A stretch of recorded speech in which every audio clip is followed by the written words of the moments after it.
Hello, good morning. എല്ലാവർക്കും നമ്മുടെ ചാനലിലെ പുതിയൊരു വീഡിയോയിലേക്ക് സ്വാഗതം. ഇന്നൊരു പാർട്ടി മെനു ആയിട്ടാണ് കേട്ടോ ഞാൻ എത്തിയിരിക്കുന്നത്. കുറച്ച് നാളായില്ലേ ഒരു കംപ്ലീറ്റ് പാർട്ടി മെനു കാണിച്ചിട്ട്, നമ്മുടെ വെൽക്കം ഡ്രിങ്കും സ്റ്റാർട്ടറും മെയിൻ കോഴ്സും ഡെസേർട്ടൊക്കെ ആയിട്ട്. എന്നാൽ ഇത്രയൊക്കെ വിഭവങ്ങളുണ്ടെങ്കിലും വളരെ സിമ്പിളായിട്ട് ഉണ്ടാക്കിയെടുക്കാൻ പറ്റുന്നൊരു മെനു ആയിട്ടാണ് ഞാൻ എത്തിയിരിക്കുന്നത്. അപ്പോൾ സമയം കളയാൻ നമുക്ക് ഇന്നത്തെ വീഡിയോയിലേക്ക് പോയാലോ?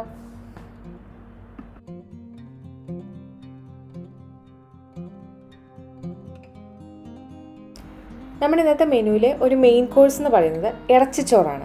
അതിനുവേണ്ടി ഞാനിവിടെ 1 കിലോ ബീഫ് എടുത്തിട്ടുണ്ട്. ബീഫ് ചെറിയ കഷ്ണങ്ങളായി നുറുക്കി കഴുകി വൃത്തിയാക്കി കുക്കറിലേക്ക് ഇടുകയാണ് കേട്ടോ. അതിനുശേഷം നമുക്കിനി അതൊന്ന് മാരിനേറ്റ് ചെയ്യാം. അപ്പോൾ ഞാനിതിലേക്ക് 2 സവാള, മീഡിയം വലിപ്പത്തിലുള്ള സവാള നൈസായിട്ട് അരിഞ്ഞത് ഇട്ട് കൊടുക്കുന്നുണ്ട്. ഇനി ഇതിലേക്ക് ചേർത്ത് കൊടുക്കുന്നത് ജിഞ്ചർ ഗാർലിക് പേസ്റ്റ്, അത് 2 ടേബിൾ സ്പൂൺ. പച്ചമുളക്, നല്ല എരിവുള്ള പച്ചമുളകാണ്, 4 എണ്ണം ചെറുതായിട്ട് അരിഞ്ഞത്. മല്ലിപ്പൊടി 1.5 ടേബിൾ സ്പൂൺ ചേർത്ത് കൊടുക്കുന്നുണ്ട്. കാശ്മീരി ചില്ലി പൗഡർ ആകെ 1/2 ടേബിൾ സ്പൂൺ മാത്രമേ ചേർത്ത് കൊടുക്കുന്നുള്ളൂ. 1/4 ടീസ്പൂൺ മഞ്ഞൾപ്പൊടിയും 1/2 ടീസ്പൂൺ ഗരം മസാലയും ചേർത്ത് കൊടുക്കുന്നുണ്ട്. പിന്നെ കുറച്ച് നാരങ്ങ നീര്, അതായത് 1 നാരങ്ങ പിഴിഞ്ഞ് അതിൻ്റെ നീര് ചേർത്ത് കൊടുക്കുന്നുണ്ട്. 2 തക്കാളി ചെറുതായിട്ട് അരിഞ്ഞത് ചേർത്ത് കൊടുക്കുന്നുണ്ട്. പിന്നെ 1 പിടി മല്ലിയില ചെറുതായിട്ട് അരിഞ്ഞത് ചേർത്ത് കൊടുക്കുന്നുണ്ട്. 2 ടേബിൾ സ്പൂൺ തൈരും ചേർത്ത് കൊടുക്കുന്നുണ്ട്. അതേപോലെ തന്നെ 1 ടീസ്പൂൺ പെരിഞ്ജീരകം വറുത്ത് പൊടിച്ച് ചേർത്ത് കൊടുക്കുകയും ഉപ്പും ചേർത്ത് കൊടുക്കുന്നുണ്ട് കേട്ടോ. ഉപ്പ് കല്ലുപ്പാണ് ചേർത്ത് കൊടുക്കുന്നത്. അപ്പോൾ ഇതെല്ലാം കൂടെ നന്നായിട്ട് നമുക്കൊന്ന് തിരുമ്മി പിടിപ്പിക്കാം. അപ്പോൾ തിരുമ്മി പിടിപ്പിച്ചിട്ടുണ്ട്. ഇനി ഇതിലേക്ക് ഞാനൊരു 1/2 കപ്പ് വെള്ളം ചേർക്കുന്നുണ്ട്. അത് ബീഫ് വേവാൻ വേണ്ടിയിട്ടല്ല, മെയിനായിട്ട് നമുക്ക് അതിൽ നിന്ന് കുറച്ച് വെള്ളം കൂടെ കിട്ടണം. ബീഫ് ഓൾറെഡി വെന്ത് കഴിയുമ്പോൾ കുറച്ച് വെള്ളം വരുന്നത് കൂടാതെ നമുക്ക് കുറച്ചുകൂടെ വെള്ളം വേണം. അതിന് വേണ്ടിയിട്ടാണ് 1/2 കപ്പ് വെള്ളം കൂടെ ചേർത്തത്. ഇനി നമ്മൾ ഇറച്ചിച്ചോറിന് വേണ്ടിയിട്ടുള്ള റൈസ് എടുക്കുകയാണ്. ബസ്മതി റൈസ് ഞാനിവിടെ 3 കപ്പാണ് എടുത്തിരിക്കുന്നത്. കഴുകി വൃത്തിയാക്കി സോക്ക് ചെയ്ത് വെച്ചിട്ടുണ്ട് കേട്ടോ. അപ്പോൾ ബീഫ് ഞാൻ വേവിക്കാൻ വെച്ചത് നന്നായിട്ട് വെന്തു. നമ്മുടെ കുക്കറിൽ പ്രഷറൊക്കെ പോയിട്ടുണ്ട്. അപ്പോൾ ഇവിടെ കിട്ടുന്ന ബീഫിന് വേവ് കുറവാണ്. ഒറ്റ വിസിൽ കേൾപ്പിക്കുമ്പോൾ നന്നായിട്ട് നമുക്ക് ബീഫ് വെന്ത് കിട്ടും. അപ്പോൾ നാട്ടിലെ ബീഫൊന്നും അങ്ങനെ ഒറ്റ വിസിലിനൊന്നും വേവത്തില്ല. അപ്പോൾ എത്രമാത്രം വേവാൻ വേണ്ടിയിട്ട് വിസിൽ കേൾപ്പിക്കണോ അതിനനുസരിച്ച് വേവിക്കണം. അതായത് ബീഫ് നന്നായിട്ട് നമുക്ക് വെന്ത് കിട്ടണം. ഇനി ഇതിൽ നിന്ന് കഷ്ണങ്ങൾ നമുക്ക് ഊറ്റിയെടുത്ത് വേറൊരു പാത്രത്തിലാക്കാം. അതിൻ്റെ ആ ഒരു ചാറുണ്ടല്ലോ, ബീഫ് വേവിച്ച വെള്ളം, അത് നമുക്ക് അളന്ന് 1 കപ്പിലേക്ക് എടുത്ത് വയ്ക്കാം. എനിക്കിവിടെ 3 കപ്പോളം നമ്മൾ ബീഫ് വേവിച്ച വെള്ളം കിട്ടി കേട്ടോ. അപ്പോൾ അതാ ഇനി നമ്മൾ അരി അടുപ്പത്തിടാൻ പോവുകയാണ്. അപ്പോൾ അതിന് വേണ്ടിയിട്ട് ഞാൻ പാനിലേക്ക് നമ്മുടെ നെയ്യ് ഒഴിച്ചു. അതേപോലെ തന്നെ ഏലക്ക, ഗ്രാമ്പൂ, പട്ട ഇതെല്ലാം ചേർത്ത് കൊടുത്തിട്ടുണ്ട്. പിന്നെ 1/2 ടീസ്പൂൺ നമ്മുടെ ഷാജീര ചേർത്ത് കൊടുത്തിട്ടുണ്ട്. ബേ ലീഫും ചേർത്ത് കൊടുത്തു. ഇതെല്ലാം കൂടെ നന്നായിട്ടൊന്ന് മൂപ്പിച്ചെടുക്കുകയാണ്. ഇനി ഇതിലേക്ക് 1 സവാള, ഒരു മീഡിയം സവാളയാണേ, അത് നൈസായിട്ട് അരിഞ്ഞത് ചേർത്ത് കൊടുക്കാം. എന്നിട്ടൊന്ന് നമുക്ക് ആ നെയ്യിലിട്ട് നന്നായിട്ടൊന്ന് മൂപ്പിച്ച് ഒരു ഷാലോ ഫ്രൈ പോലെ, നമുക്ക് വഴറ്റിയല്ല വേണ്ടത്, കുറച്ചൊന്ന് ക്രിസ്പി ആയിട്ടൊന്ന് വറുത്തെടുക്കാം. അപ്പോൾ ഞാൻ ഈ ഇറച്ചിച്ചോറിന് വേണ്ടിയിട്ട് 1 കിലോ ബീഫും 3 കപ്പ് റൈസും 3 സവാളയാണ് കേട്ടോ എടുത്തത്.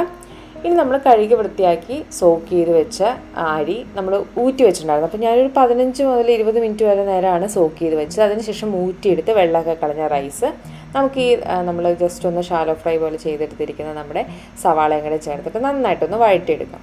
അപ്പോൾ വെള്ളമൊക്കെ ഒന്ന് വലിഞ്ഞ് കിട്ടുമല്ലോ നമ്മുടെ അരിയിലുള്ളത്. അതിനുശേഷം നമ്മൾ ഊറ്റിയെടുത്ത് വെച്ചിരിക്കുന്ന നമ്മുടെ ബീഫ് ഉണ്ടല്ലോ, ബീഫ് വേവിച്ചതും കൂടെ ചേർത്ത് കൊടുത്തിട്ട് നന്നായിട്ടൊന്ന് ഇളക്കി യോജിപ്പിക്കാം. ഇനി നമ്മൾ ഇതിലേക്ക് ചേർത്ത് കൊടുക്കുന്ന വെള്ളം എന്ന് വെച്ചിട്ടുണ്ടെങ്കിൽ ബീഫ് വേവിച്ച ആ ഒരു വെള്ളം, ആ ഒരു ഗ്രേവിയാണ് ഇതിലേക്ക് ചേർത്ത് കൊടുക്കുന്നത്.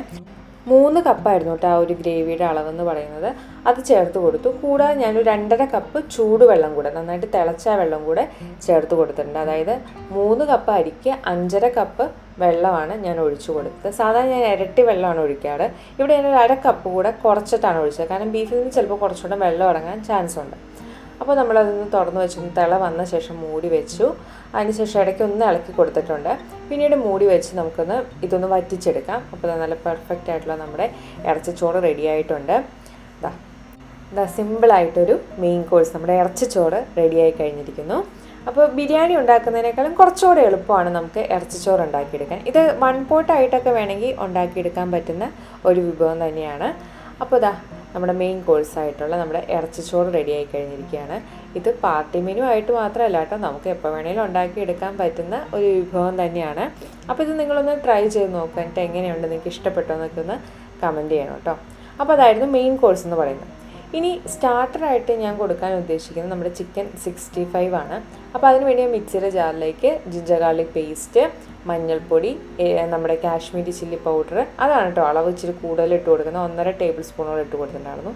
ഒരല്പം മാത്രം മല്ലിപ്പൊടി, ഒരു 1/4 ടീസ്പൂൺ മുതൽ 1/2 ടീസ്പൂൺ വരെ മാത്രമേ മല്ലിപ്പൊടി ചേർത്ത് കൊടുക്കുന്നുള്ളൂ. പിന്നീട് നമ്മൾ പച്ചമുളക് ചേർത്ത് കൊടുക്കുന്നുണ്ട്. എന്നിട്ട് ഇതിലേക്ക് കുറച്ച് സൺഫ്ലവർ ഓയിലാണ് കേട്ടോ ചേർത്ത് കൊടുക്കുന്നത്. ആവശ്യത്തിന് ഉപ്പും ചേർത്ത് കൊടുക്കുന്നുണ്ട്. കുറച്ച് നാരങ്ങ നീരും അതേപോലെ തന്നെ കുരുമുളക് പൊടി കൂടെ ചേർത്ത് കൊടുക്കുന്നുണ്ട്. എന്നിട്ട് ഇതെല്ലാം കൂടെ നന്നായിട്ട് നമ്മൾ അടിച്ചെടുക്കുകയാണ്. അപ്പോൾ ഞാൻ ഇതിലേക്ക് ഒട്ടും തന്നെ വെള്ളം ചേർത്ത് കൊടുക്കുന്നില്ല.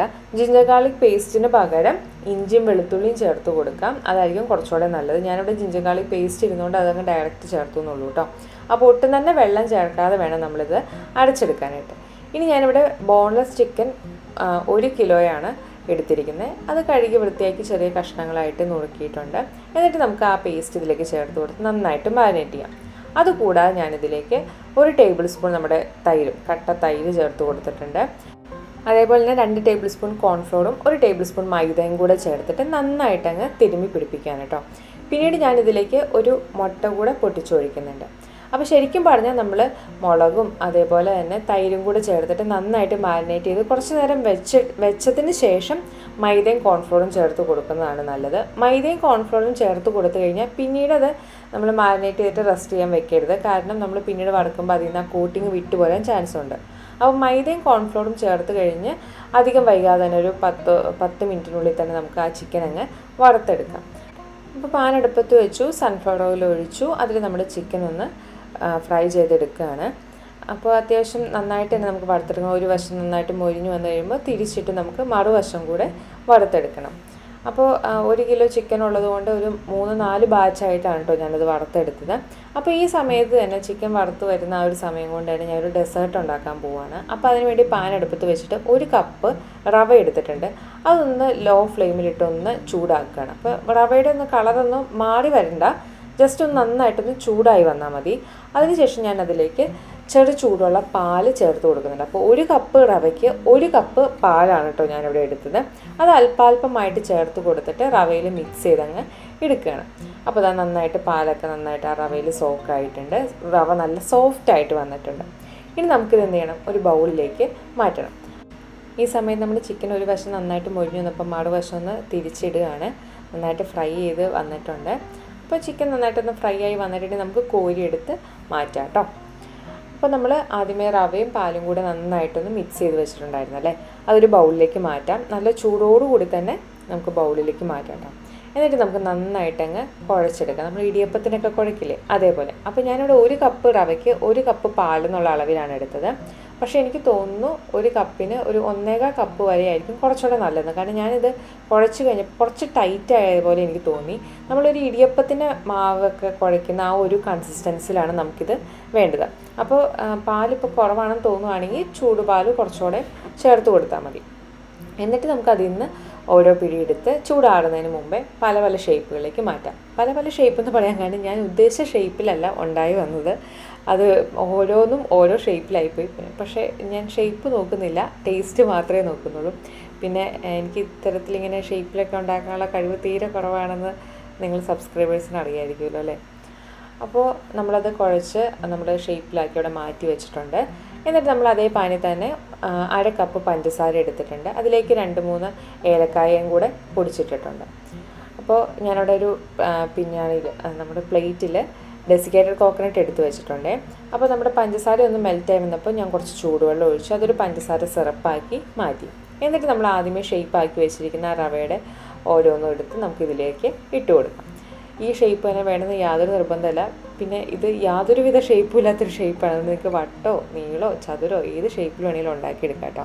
എന്നിട്ട് നമുക്ക് ഈ പഞ്ചസാര സിറപ്പിൽ ഇതൊന്ന് എന്താ പറയുക തിരിച്ചു മറിച്ചിട്ട് ആ റവയിലേക്കും നമ്മുടെ പഞ്ചസാര കൂടെ ചേരണമല്ലോ. മധുരം ഒട്ടും തന്നെ ഇല്ല ഇതുവരെ. അപ്പോൾ അതൊരു ഡെസേർട്ടായിട്ട് വേണമെങ്കിൽ കുറച്ചുകൂടെ മധുരം വേണമല്ലോ.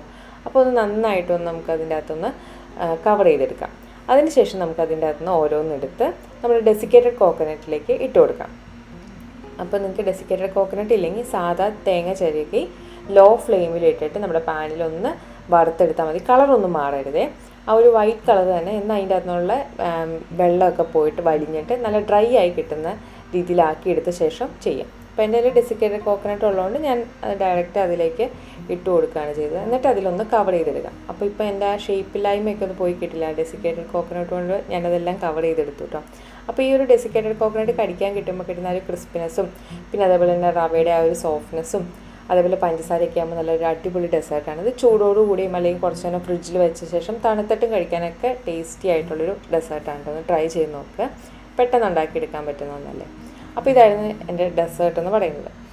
ചിക്കനൊക്കെ വറുത്തുകോരി മാറ്റി എന്നിട്ട് അതേ എണ്ണയിലേക്ക് തന്നെ തൊലിയോടുകൂടി ചതച്ച വെളുത്തുള്ളിയും കീറിയ പച്ചമുളകും ഒരു പിടി കറിവേപ്പിലയും കൂടി ഒന്ന് ഫ്രൈ ചെയ്തെടുക്കുന്നുണ്ട്. ഗ്യാസ് ഓഫ് ചെയ്ത ശേഷം ആ ചെറു ചൂടിലങ്ങ് ഫ്രൈ ചെയ്തെടുത്താൽ മതി കേട്ടോ. എന്നിട്ട് ആ വറുത്ത ചിക്കൻ്റെ മുകളിൽ വിതറിയിട്ട് കഴിക്കാൻ പ്രത്യേക ടേസ്റ്റാണ്. അപ്പോൾ നമ്മുടെ ഒരു സ്റ്റാർട്ടർ റെഡിയായി കഴിഞ്ഞിരിക്കുകയാണ്. അടുത്തൊരു സ്റ്റാർട്ടറായിട്ട് നമ്മുടെ ഒരു പ്രോൺസ് തവ ഫ്രൈ ആണ് കേട്ടോ ഉണ്ടാക്കുന്നത്. അതിന് വേണ്ടിയിട്ട് ചെമ്മീൻ ഇവിടെ കഴുകി വൃത്തിയാക്കി വെച്ചിട്ടുണ്ട്. അതിലേക്ക് മഞ്ഞൾപ്പൊടി, എരിവുള്ള മുളക് പൊടി ഒരു 1/2 ടീസ്പൂണും കാശ്മീരി ചില്ലി പൗഡറും കുരുമുളക് പൊടിയും അതേപോലെ തന്നെ ചതച്ച വെളുത്തുള്ളി ചേർത്ത് കൊടുക്കുന്നുണ്ട്. അപ്പോൾ ഇവിടെ നമ്മൾ ചതച്ച വെളുത്തുള്ളി എന്ന് പറയുമ്പോൾ തൊലിയോടുകൂടി ചതച്ച വെളുത്തുള്ളി ചേർത്ത് കൊടുക്കുന്നതാണ് കേട്ടോ നല്ലത്. പിന്നെ ആവശ്യത്തിന് ഉപ്പും കൂടെ ചേർത്ത് കുറച്ച് നാരങ്ങ നീരും കൂടെ വേണേ. എന്നിട്ട് ഇതെല്ലാം കൂടെ നന്നായിട്ടൊന്ന് നമുക്ക് തിരുമ്മി പിടിപ്പിക്കാം. അപ്പോൾ ആ വെളുത്തുള്ളി ചതച്ചത് ചേർക്കുമ്പോഴാണ് ഇതിൻ്റെ ആ ഒരു സ്മെല്ലും ഫ്ലേവറൊക്കെ മൊത്തത്തിലൊന്ന് മാറി കിട്ടുന്നത്. അപ്പോൾ ഈ ഒരു ഇൻഗ്രീഡിയൻറ്റ് എന്തായാലും ചേർക്കണം കേട്ടോ. അത് തൊലിയോടുകൂടി ചതച്ച് ചേർക്കുന്നതാണ് ഏറ്റവും നല്ലത്. അരച്ചൊന്നും ചേർക്കാതെ ഇതേപോലെ കല്ലിലൊന്ന് ഇടിച്ച് ചതച്ച് ചേർക്കുന്നതാണ് കൂടുതൽ നല്ലത്. ഇതെല്ലാം കൂടെ നന്നായിട്ടൊന്ന് തിരുമ്മി പിടിപ്പിക്കാം. അപ്പോൾ പ്രോൺസ് ആയതുകൊണ്ട് തന്നെ ഒരു 10 മുതൽ 20 മിനിറ്റ് നേരം വരെ മാത്രം മാരിനേറ്റ് ചെയ്ത് വെച്ചിരുന്നാൽ മതി കേട്ടോ. അപ്പോൾ മാരിനേറ്റ് ചെയ്ത ശേഷം ഞാൻ പാൻ അടുപ്പത്ത് വെച്ചു. അതിലേക്ക് വെളിച്ചെണ്ണ ഒഴിച്ചു. വെളിച്ചെണ്ണ ഒന്ന് ചൂടായി വന്ന ശേഷം നമുക്ക് മാരിനേറ്റ് ചെയ്ത് വെച്ചിരിക്കുന്ന പ്രോൺസ് ആ പാനിലേക്ക് ഇട്ടൊന്ന് ഷാലോ ഫ്രൈ ചെയ്തെടുക്കാം. അപ്പോൾ ഒരു വശം ഒരു 6 മിനിറ്റും അതിനുശേഷം നമുക്ക് തിരിച്ചിടുകയും ചെയ്യാം. അപ്പോൾ പ്രോൺസിന് ഒരുപാട് വേവൊന്നുമില്ല എന്നറിയാലോ. അപ്പോൾ മാക്സിമം 6 മിനിറ്റ് നേരം മാത്രം ഒരു വശം ഒന്ന് മൊരിച്ചെടുത്താൽ മതി കേട്ടോ, അല്ലെങ്കിൽ ഫ്രൈ ചെയ്തെടുത്താൽ മതി. അതിനുശേഷം തിരിച്ചിട്ട് ഒരു 6 മിനിറ്റ്. അങ്ങനെയാണ് കേട്ടോ ഇതിൻ്റെ ഒരു വറുത്തെടുക്കുന്നതിൻ്റെ ഒരു അളവ്. ഒരുപാട് ഇങ്ങനെ എന്താ പറയുക റബ്ബർ പോലെ ആവാതിരിക്കാൻ വേണ്ടിയിട്ട് പറഞ്ഞു തന്നതാണേ. 6 മിനിറ്റ് നേരം കഴിഞ്ഞു. ഇനി നമുക്കിതൊന്ന് തിരിച്ചിടാം. അപ്പോൾ ഒരു വശം നന്നായിട്ടൊന്ന് മൊരിഞ്ഞ് വന്നിട്ടുണ്ട്. എന്നാൽ നമ്മുടെ പ്രോൺസ് ഒരുപാട് ഇങ്ങനെ റബ്ബർ പോലെയൊന്നും ആയിട്ടില്ല. അപ്പോൾ ഒരു വശം കഴിഞ്ഞ് ഇനി നമുക്ക് അടുത്ത വശം ഒരു 6 മിനിറ്റ് നേരം. അപ്പോൾ നമ്മൾ ഈ ഒരു വശം തിരിച്ചിട്ട ശേഷം ഇനി നമ്മളിതിലേക്ക് കുറച്ച് കറിവേപ്പിലയും അതേപോലെ തന്നെ കുറച്ച് ഇഞ്ചി ചെറുതായിട്ട് അരിഞ്ഞതും കൂടെ ചേർത്ത് കൊടുക്കുന്നുണ്ട്. കൂടാതെ ഒരു 3-4 ടേബിൾ സ്പൂൺ തേങ്ങാപ്പാൽ കൂടെ നമുക്ക് ചേർക്കണം. തേങ്ങാപ്പാലും കൂടെ ചേർത്ത് കഴിഞ്ഞാൽ നമ്മുടെ പ്രോൺസ് തവ ഫ്രൈയിലേക്ക് ആവശ്യമായിട്ടുള്ള എല്ലാ സാധനങ്ങളും ചേർത്ത് കഴിഞ്ഞു കേട്ടോ. അപ്പോൾ തേങ്ങാപ്പാൽ ചേർത്ത് നമ്മുടെ ചെമ്മീനൊക്കെ ആ തേങ്ങാപ്പാലൊന്ന് മുങ്ങി നിൽക്കുന്ന രീതിയിലാക്കിയ ശേഷം നമുക്ക് മൂടി വെച്ച് ആ തേങ്ങാപ്പാലൊന്ന് വറ്റി എണ്ണ തെളിയുന്നതാണ് കേട്ടോ അതിൻ്റെ ഒരു പരുവം. അതിനൊരു മാക്സിമം 3 മിനിറ്റ് നേരം വരെയൊക്കെ എടുക്കത്തുള്ളൂ. ഇപ്പോൾ നമ്മുടെ എമ്മി ആയിട്ടുള്ള ജ്യൂസി ആയിട്ടുള്ള പ്രോൺസ് തവ ഫ്രൈ റെഡിയായി കഴിഞ്ഞിരിക്കുകയാണ്. ഞങ്ങൾ കോഴിക്കോട് ട്രിപ്പ് പോയി കഴിഞ്ഞപ്പം അവിടെ പാരഗണിയിൽ നിന്ന് പ്രോൺസ് തവ ഗ്രില്ല് വാങ്ങിച്ച് കഴിച്ചിരുന്നു. അന്ന് അതിനൊരു അഡിക്റ്റ് ആയതാണ്. പിന്നീട് ഞങ്ങൾ മിക്കപ്പോഴും വീട്ടിൽ ട്രൈ ചെയ്ത് നോക്കുന്ന ഒരു റെസിപ്പിയാണിത്. നിങ്ങൾ തീർച്ചയായിട്ടും ഒന്ന് ട്രൈ ചെയ്ത് നോക്കേണ്ടത്. ഒരു സ്റ്റാർട്ടറായിട്ട് മാത്രമല്ല ചോറിൻ്റെ കൂടെയൊക്കെ കഴിക്കാൻ പറ്റിയൊരു കിടു ഐറ്റമാണ്. പെട്ടെന്ന് ഉണ്ടാക്കിയെടുക്കാനും പറ്റും. അപ്പോൾ ഇതാണ് വേറൊരു സ്റ്റാർട്ടർ എന്ന് പറയുന്നത്. അപ്പോൾ നമ്മൾ ചിക്കൻ 65, നമ്മുടെ പ്രോൺസ് തവ ഫ്രൈ, അതേപോലെ തന്നെ ഇറച്ചിച്ചോറ്, പിന്നെ നമ്മുടെ ഡെസേർട്ടൊക്കെ റെഡി ആയി കഴിഞ്ഞു. ഇനി നമ്മളൊരു വെൽക്കം ഡ്രിങ്ക് ഉണ്ടാക്കുകയാണ്. അപ്പോൾ അതിന് വേണ്ടി ഞാനിവിടെ എടുത്തിരിക്കുന്നത് നമ്മുടെ പൈനാപ്പിൾ ജ്യൂസാണ് കേട്ടോ. അപ്പോൾ അതിൻ്റെ ഒരു ഫ്രഷായിട്ട് സ്ക്വീസ് ചെയ്തിരിക്കുന്നതാണ്. അതിൻ്റെ അകത്തും പഞ്ചസാര ഒന്നും ചേർത്തിരിക്കുന്ന നമ്മുടെ പൈനാപ്പിൾ ജ്യൂസല്ല. നമുക്കിവിടെ സൂപ്പർ മാർക്കറ്റിൽ അങ്ങനെ ജ്യൂസായിട്ട് വാങ്ങിക്കാൻ കിട്ടും. അപ്പോൾ അതാണ് ഞാനിവിടെ എടുത്തിരിക്കുന്നത്. അതിന് പകരം ഫ്രഷായിട്ടുള്ള പൈനാപ്പിൾ എടുക്കാം കേട്ടോ. പക്ഷേ ഇവിടെ കിട്ടുന്ന പൈനാപ്പിളിന് ഒരുപാട് മധുരമൊന്നുമില്ല, ചെറിയൊരു പുളിയുണ്ട്. അപ്പോൾ അതുകൊണ്ട് ഞാനിവിടെ ജ്യൂസായിട്ട് കിട്ടുന്ന പൈനാപ്പിളാണ് വാങ്ങിച്ചത്. അപ്പോൾ അതാ ഇത് 2.5 ഗ്ലാസോളം 250 ml ഗ്ലാസ് 2.5 ഗ്ലാസോളം പൈനാപ്പിൾ ജ്യൂസും അതിലേക്ക് 1.5 ഗ്ലാസ് തേങ്ങാപ്പാലുമാണ് ചേർത്തിരിക്കുന്നത്. ശരിക്കും കോക്കനട്ട് ക്രീമാണ് ചേർക്കേണ്ടത് ഇതിന് വേണ്ടിയിട്ട്.